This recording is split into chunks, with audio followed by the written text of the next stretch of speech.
Simon, 25 ans, est à la recherche d'un emploi. Pour se démarquer, il a décidé d'enregistrer son CV vidéo sur Carrière Online. Une démarche confidentielle il y a quelques mois, devenue, dans l'air du temps aujourd'hui, de plus, très facile à effectuer. Donc je renseigne mon mot de passe et mon identifiant. J'arrive sur la page tableau de bord de mon compte. Je clique sur mon CV vidéo. Et là, je peux soit télécharger une vidéo depuis cliquer ici pour envoyer votre fichier vidéo, soit enregistrer sur la page Carrière Online ma propre vidéo. Cliquez ici pour démarrer la webcam. Bonjour, Simon, j'ai 25 ans, je suis jeune diplômé d'une école supérieure de commerce.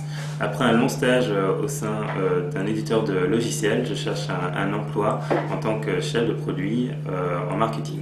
L'intérêt principal d'un CV vidéo est de se démarquer des CV traditionnels. Il peut s'apparenter à une sorte d'entretien de passage où le recruteur pourra avoir un premier aperçu du candidat. Le premier avantage pour un recruteur, c'est d'avoir à l'instant T une intuition sur la personnalité du candidat. Ce qui peut être important aujourd'hui, au-delà de la compétence technique. Je pense qu'il est intéressant de savoir si la personne est très punchy, est plutôt sur la retenue. Voilà, c'est plutôt une intuition. Le CV vidéo constitue un bon moyen de se vendre en 2 minutes maximum. Pour les professions commerciales ou marketing, la vidéo peut servir à montrer ses qualités de dialogue ou de meneur d'hommes. Pour les métiers créatifs, il se substitue au CV traditionnel qui ne peut montrer l'étendue des compétences. La vidéo de Marie Breton en est le parfait exemple. Sa plume et son limbique droit sont prêts dès aujourd'hui à intégrer une agence, à chercher, à écrire, à trouver, à effacer, à concevoir, à prendre les mots jusqu'à ce qu'on la prenne au mot.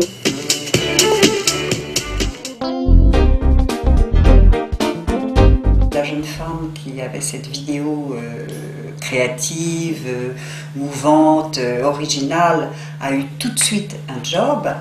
On n'avait pas besoin d'écouter ce qu'elle disait. On était simplement emporté par le mouvement et la congruence qu'il y avait entre cette vidéo et sa fonction. La forme a donc souvent plus d'importance que le fond. Le candidat doit en effet soigner son image personnelle, mais également professionnelle. La voix, l'expression du visage, les gestes ou encore l'habillement sont à peaufiner. Quand un candidat réalise une vidéo, il maximise sa présentation et le côté oral.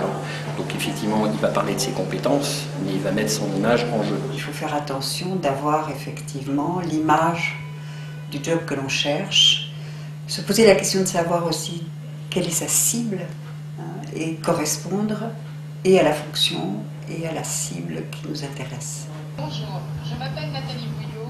Les effets d'une vidéo relèvent du même principe que ceux d'une photo sur un CV. Le candidat doit réfléchir à sa cible et travailler son image de soi en conséquence. Apprendre à se connaître davantage, faire des exercices au préalable, donc faire de la vidéo pour voir comment ajuster son discours, comment ajuster son image, ça c'est très important. C'est la même chose pour tout. Son CV, on le peaufine, on le fait relire, on le refait 10 fois, c'est la même chose avec une vidéo CV. Enfin, la qualité de la vidéo, le son et la lumière doivent également être irréprochables, sous peine de passer pour un amateur. Cela nécessite une bonne maîtrise de l'outil vidéo ou de faire appel à un professionnel. Ne pas oublier que le CV vidéo ne saurait en aucun cas remplacer le CV traditionnel, encore et toujours plébiscité par les recruteurs.